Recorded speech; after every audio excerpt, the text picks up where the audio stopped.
Ano nyo na para ma-deliver na kagad. Bilisan natin ang kilos natin. Ito ba yung mga mangkok tsaka tupperware? Ito yun. O sige, ilang piraso yan? 100 bucks? 100 bucks to, boss. Sige, bawasan mo ng isa. Ano naman babawasan, boss? Paano pag nagreklamo yun? Ano ba buwasan? Pati ba naman yan? Ako pa sisisihin mo?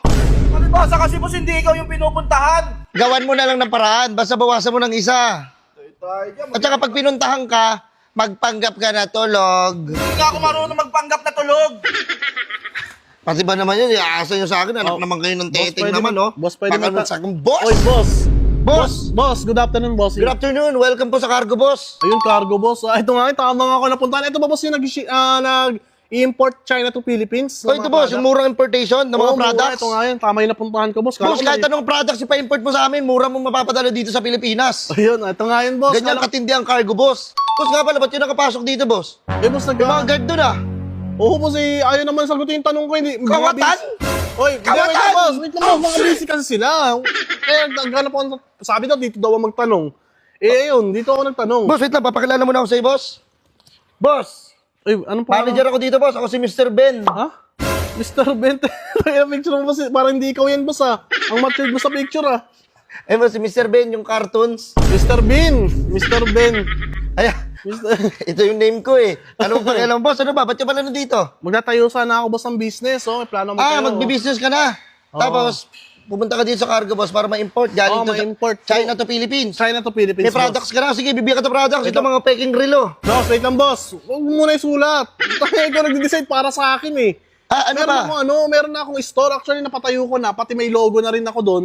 May signage na ako. Yung product na lang talaga yung kulang ko. Ano ba? Ano ba product mo? Sige, pag-usapan natin yan. Ang pangalan kasi ng store ko doon, boss, Bones Kangaroo. Oh, Mag-import sana ako, boss, ng mga kangaroo. boss.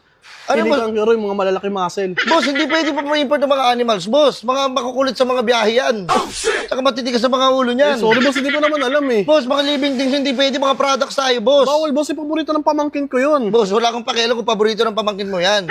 Dito kami, boss. Mga legal kami dito, boss. Hindi ba magagawa ng paraan, boss? Boss, hindi ko nga kayang gawin ng paraan yan, boss. Saka, Bagay, pag biniyahe mo yung mga kangaroo na yan, makukulit yan sa mga aeroplano. So, bagay, Nagsisipagtalunan pa yan. Diyos ko naman. mahirap rin awati yan. Sige, boss, magkapalit na lang ako ng product siguro, boss. Ay, dito nga. Okay na yung 200 pieces na basag na Jolene, nakakamada na. Dito na. Tsaka yung rep, Basag. dalawa yun. Yung rep, dalawa. Yung okay, nakaisa na. Napadala na. Okay na. Ibali yung isa, ganito kasi. Paborito kasi ng mama yung kulay noon. Puta, arborin ko yun, ha? Ay, gagi. Pwede ba yun? Paano mo, boss? Ha?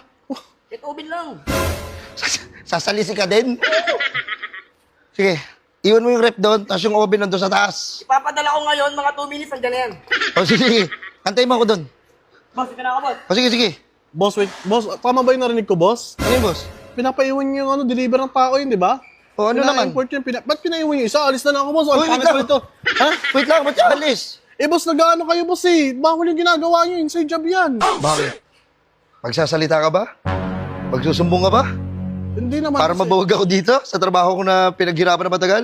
Kupal. Oo, hindi ako kupal, boss. Huwag mo sabihan ng ganyan. Kasi naisip ko, boss, paano na lang kung ako magpapadeliver, di ba?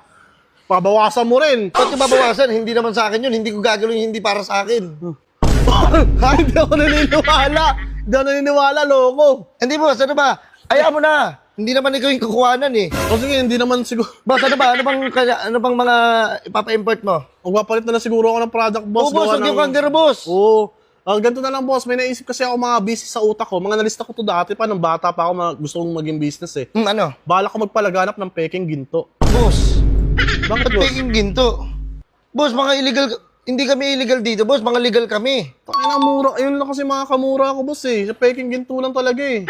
Ano kaya yun? Ano mo na, itunay mo na na ginto. Tsaka hindi kami mahal, gusagano dito sobra. ng illegal. Puro kami legal dito. O sige, ganito na lang, boss. Bala ko kasi wala nang diwa yung bagong taon natin eh. Bala ko magtayo ng illegal na paputukan. Sinabi ko na sa'yo, boss. Bawal din yun? Boss, legal kami dito, hindi illegal. Ano yung mga paputukan? Bawal nga dito eh. Doon ka lang sa ibang bansa kung gusto mo doon Sige ka. na, sige na. Sapatos na lang. Ayan na. Yan, baka pwede na yan, sapatos. Ayan, sapatos. Yan pwede. Boss, gusto mo, tatakan ko yan. Ibang tatak ilagay ko dyan. Anong tatak? Hindi naman yung trabaho mo. Anong tatak na ihalagay mo, boss? Ano ba mga sapatos gusto mo? Gusto ko sana lagyan ng yung mga sapatos mo, yung pangalan niya, yung brand niya, Nike. Kutsilyo yan eh. Tayo, makakasugat ka pa sa paa.